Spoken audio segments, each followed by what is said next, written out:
Okay right, புரிஞ்சிச்சு.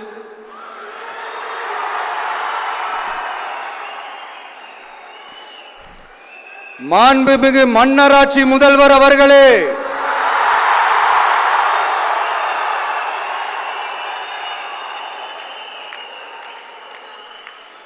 மாண்புமிகு திரு முத்துவேல் கருணாநிதி ஸ்டாலின் அவர்களே,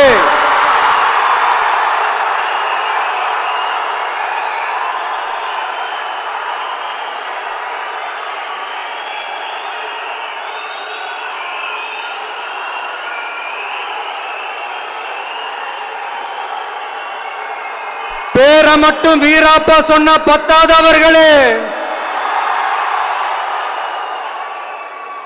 செயல்லையும் ஆட்சியிலையும் அதை காட்டணும் அவர்களே.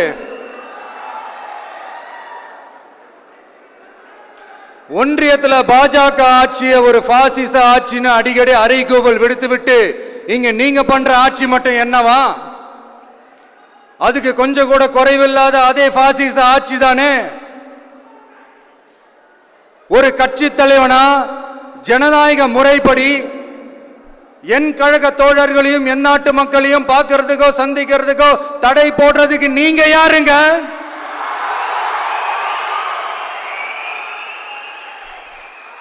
தடையை மீறிய மக்களை பார்க்கணும்னு முடிவு பண்ணிட்டா போயே தீருவேன். சட்டத்தை மதிக்கணும்ன்ற ஒரே காரணத்துக்காக தான் அமைதியா இருக்கிறேன்.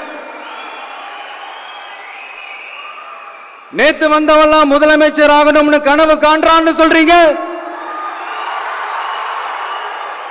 அது நடக்கவே நடக்காதுன்னு சொல்றீங்க. அப்புறம் ஏங்க எந்த கட்சிக்கும் இல்லாத நெருக்கடியை தமிழக வெற்றி கழகத்துக்கு மட்டும் போட்டுக்கிட்டே இருக்கிறீங்க?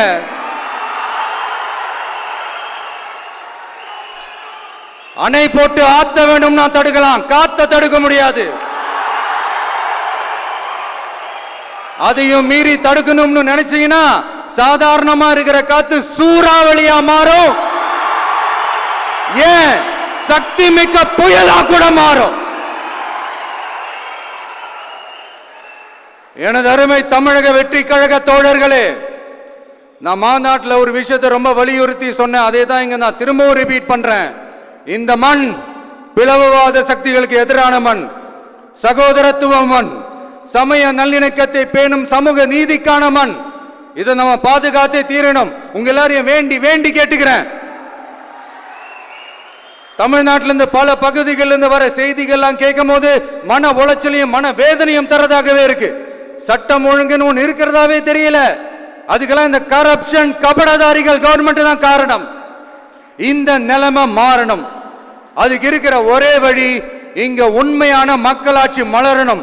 அது வரணும்னா இவங்களை மாத்தணும்.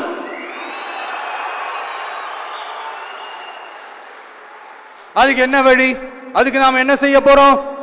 நம்மளுடைய தோழர்கள் டெய்லி மக்களை போய் பாருங்க, அவங்களோட பேசுங்க, ஒவ்வொரு தெருவுக்கும் போங்க, ஒவ்வொரு வீட்டுக்கும் போங்க, அவங்களோட பிரச்சனைகள் என்னன்னு கேளுங்க, அதை தீர்க்கிறதுக்கு என்ன வழின்னு யோசிங்க.